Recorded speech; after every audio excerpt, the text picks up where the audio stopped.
ഈശ്വമിശിയായിക്ക് സ്തുതിയായിരിക്കട്ടെ. തെനാക് തപസ്സുകാലത്തിലെ രണ്ടാമത്തെ ആഴ്ചയിലെ ശനിയാഴ്ച.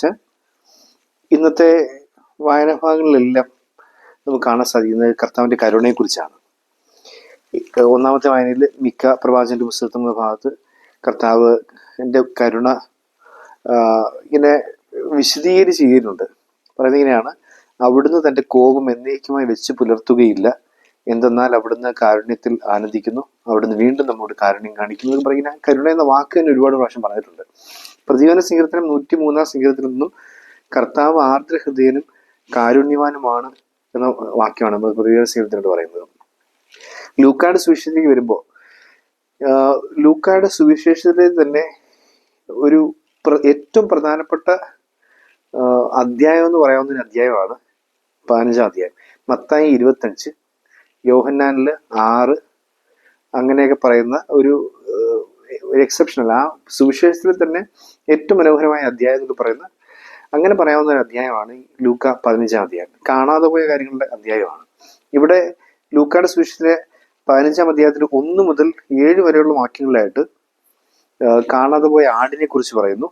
8, 9, 10 വാക്യങ്ങളിലായിട്ട് കാണാതെ പോയ നാണയത്തെ കുറിച്ച് പറയുന്നു. 11 മുതൽ 32 വരെയുള്ള വാക്യങ്ങളിലായിട്ട് കാണാതെ പോയ മകനെ കുറിച്ച് പറയുന്നു, ധൂർത്തുപുത്രനെ കുറിച്ച് പറയുന്നു ആണ് നമ്മൾ വായിക്കുന്നത്. ഈ സുവിശേഷ ഭാഗത്ത് 15-ാം അധ്യായത്തിലെ 17-ാം വാക്യമാണ് ഇതിൻ്റെ ഒരു കേന്ദ്ര ബിന്ദു എന്ന് പറയുന്നത്. പറയുന്നത് ഇങ്ങനെയാണ്: അപ്പോൾ അവന് സുബോധമുണ്ടായി. അപ്പോൾ അവന് സുബോധമുണ്ടായി. ഈ സുബോധം എന്തിനെ പറ്റിയുള്ള സുബോധമാണ്? ഇവിടെ ഇവൻ വിശന്നുകൊണ്ടിരിക്കുകയാണ്. വിശപ്പ് എന്ന് പറയുന്നത് അവൻ്റെ ഭൗതികമായ അവസ്ഥയെക്കുറിച്ച് മാത്രമല്ല, അവന് സ്നേഹത്തിനായി വിശക്കുന്നുണ്ട്, പരിഗണനയ്ക്കായി വിശക്കുന്നുണ്ട്. അവൻ്റെ അപ്പനോടൊപ്പം ആയിരിക്കുമ്പോഴത്തേക്ക് അവന് കിട്ടാൻ സാധ്യത ഉണ്ടാകുന്ന എല്ലാ കാര്യങ്ങളിലെയും വിശപ്പ് അവൻ അനുഭവിക്കുന്നുണ്ട്. ഈ വിശപ്പിലായിരിക്കുമ്പോൾ ഈ വിശപ്പ് ഒരു ബോധമാണ്. രണ്ടാമത്തത് അവൻ ഇപ്പോൾ ആയിരിക്കുന്ന ദുരവസ്ഥ, അതാണ് രണ്ടാമത്തെ ബോധം. ഇപ്പൊ വിശപ്പിനൊത്ത രീതിയിൽ അവന് ഒന്നും കിട്ടുന്നില്ല എന്നുള്ളൊരു ബോധമുണ്ട്. രണ്ടാമത്തത് അവൻ ഇപ്പോൾ ആയിരിക്കുന്ന ഏറ്റവും മോശപ്പെട്ട അവസ്ഥ. ഈ 2 കാര്യങ്ങളിലാണ് അവന് സുബോധം ഉണ്ടാകുന്നത്.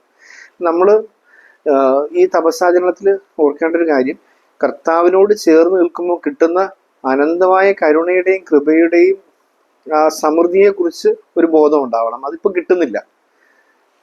അത് നമ്മൾ ഒന്ന് ആലോചിച്ച് മനസ്സിലാവും.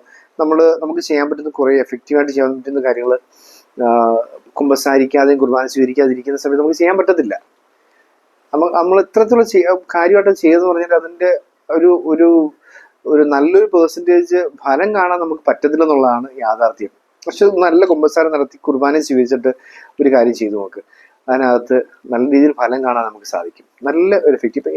ഞാൻ പേഴ്സണലി എപ്പോഴും ചെയ്യുന്ന കാര്യം, നല്ലൊരു പ്രസംഗം ഒരുങ്ങണം, അല്ലെങ്കിൽ ഒരു ആർട്ടിക്കിൾ എഴുതാൻ തുടങ്ങുന്നു. അങ്ങനെയൊക്കെയുള്ള കാര്യങ്ങളിലേക്ക് കടക്കുന്നതിന് മുമ്പ് കുമ്പസാരിച്ചിട്ടില്ല, അല്ലെങ്കിൽ അത്രയും വിശുദ്ധിയോടുകൂടി അല്ല ഇത് കൈകാര്യം ചെയ്യുന്നതെങ്കിൽ ഉറപ്പായിട്ടും എൻ്റെ കഴിവിനൊത്ത രീതിയിൽ അത് എനിക്ക് എഴുതി പൂർത്തീകരിക്കാൻ അല്ലെങ്കിൽ പറഞ്ഞ് പൂർത്തീകരിക്കാൻ പറ്റത്തില്ല. മറിച്ച് നല്ലൊരു കുമ്പസാരമൊക്കെ നടത്തി കുർബാന സ്വീകരണമൊക്കെ നടത്തി ആ ഒരു ഈശോ കൂടെ ഉണ്ടെന്നുള്ളൊരു ബോധ്യത്തിലായിരുന്നിട്ട്, ആ ഒരു ബോധത്തോടു കൂടി ആയിരുന്നിട്ട് ഒരു കാര്യം ചെയ്യുകയാണെങ്കിൽ അതിൻ്റെ സമൃദ്ധി ഈശോ തരും. എൻ്റെ കഴിവിൻ്റെ പരമാവധി അതിനകത്ത് എഫക്റ്റീവായ ഒരു നല്ലൊരു ഒരു ക്രിയേറ്റിവിറ്റി അതിനകത്ത് വരും എന്നുള്ളത് യാഥാർത്ഥ്യമാണ്. ഇതൊരു ബോധം. രണ്ടാമത്തത് എൻ്റെ ദുരവസ്ഥയെക്കുറിച്ചുള്ള ബോധം, ഞാൻ എത്രത്തോളം അഴുക്കിലായിരിക്കും എന്നുള്ള ബോധം. ഈ 2 ബോധങ്ങളും അയാൾക്കുണ്ടായിരുന്നുള്ളതാണ്.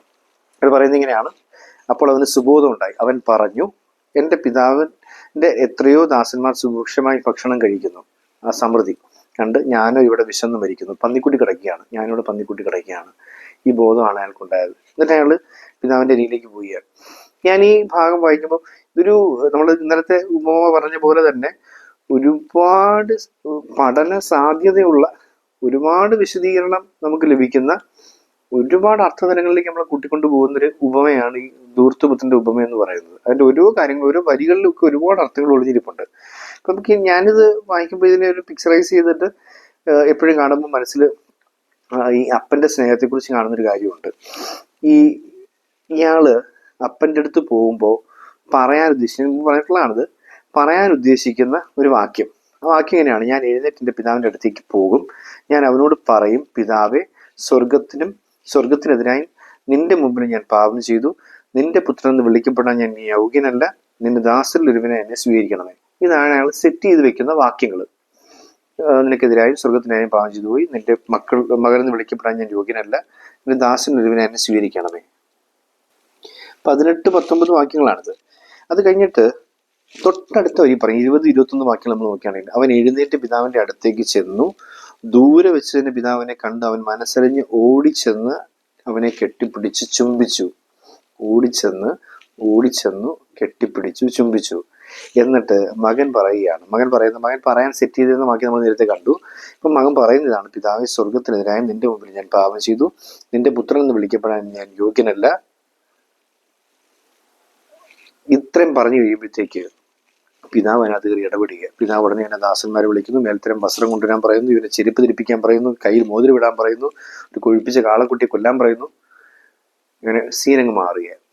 അതായത് നേരത്തെ പറഞ്ഞ അയാളെ ധൂർത്തപുത്രൻ സെറ്റ് ചെയ്ത് വെച്ച വാക്യത്തിലെ അവസാനത്തെ വാക്യം മിസ്സിംഗ് ആണ് ഇവിടെ.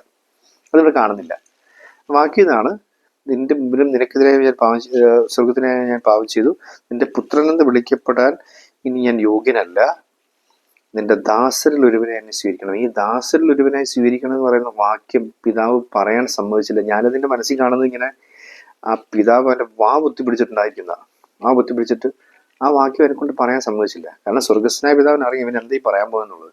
അപ്പൊ അത് നീ പറയണ്ട, അങ്ങനെ ഒരു ഇടപാടില്ല. അങ്ങനെ നിന്റെ ഗ്രേഡ് ഒന്നും കുറയുന്നില്ല. നീ തിരിച്ചു വന്നാൽ അതേ സ്ഥാനം എനിക്ക് ഞാൻ തരും. തിരിച്ചു വന്നാൽ അതേ സ്ഥാനം. നിനക്ക് ഏത് സ്ഥാനമായിരുന്നു നീ വീട്ടിലുണ്ടായിരുന്നു? പുത്രന്റെ സ്ഥാനം, അതേ സ്ഥാനം നിനക്ക് ഞാൻ തരും. നിനക്ക് ദാസന്റെ സ്ഥാനവും തന്നിട്ട് അങ്ങനെ ഡീപ്രമോട്ട് ചെയ്തിട്ട് നിന്നെ അപ്പോയിന്റ് ചെയ്യേണ്ട ആവശ്യമൊന്നും എനിക്കില്ല.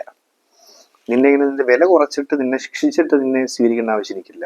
അതേ സ്ഥാനത്ത് നിന്ന് ഞാൻ സ്വീകരിക്കും. നമ്മളൊരു കുമ്പസാരം നമുക്ക് നൽകുന്ന വലിയ അനുഗ്രഹമാണ് ഇവിടെ സൂചിപ്പിക്കുന്നത്.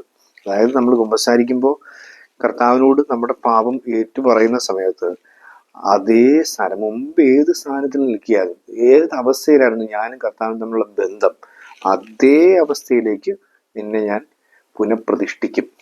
നിന്നെ ഞാൻ വീണ്ടും പുനഃസ്ഥാപിക്കും. അവിടേക്ക് തന്നെ എടുത്തു വെക്കും. ഒരു ഗ്രേഡ് നിനക്ക് കുറയാൻ പോകുന്നില്ല എന്ന് ഉറപ്പ് തരുന്ന കർത്താവ് നമുക്ക് കാണാൻ സാധിക്കുക. ഇത് ഈ സുവിശേഷ ഭാഗത്ത് കുറേ കാര്യങ്ങളുണ്ട്. നമ്മളിങ്ങനെ ഇനി ഒരാൾ വരാൻ കിടപ്പുണ്ട്, മൂത്ത മകൻ. ഈ മൂത്ത മകനാണ് വില്ലൻ യഥാർത്ഥത്തിൽ. അയാൾ പറഞ്ഞു കൂട്ടുന്ന കാര്യങ്ങളെ കുറിച്ചൊരു പഠനം നമ്മൾ മുമ്പ് ഒരു വീഡിയോ ചെയ്തിട്ടുണ്ട്.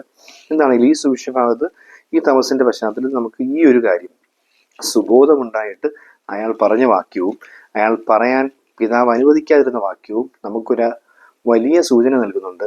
നമ്മൾ കുമ്പസാരിക്കുമ്പോൾ നമുക്ക് ഏതെങ്കിലും ഒരു സ്ഥാനമല്ല, നമ്മൾ ഏത് അവസ്ഥയിലായിരുന്നോ അതേ അവസ്ഥയിലേക്ക്, അതേ ബന്ധത്തിലേക്ക് കർത്താവ് നമ്മളെ പുനഃസ്ഥാപിക്കും.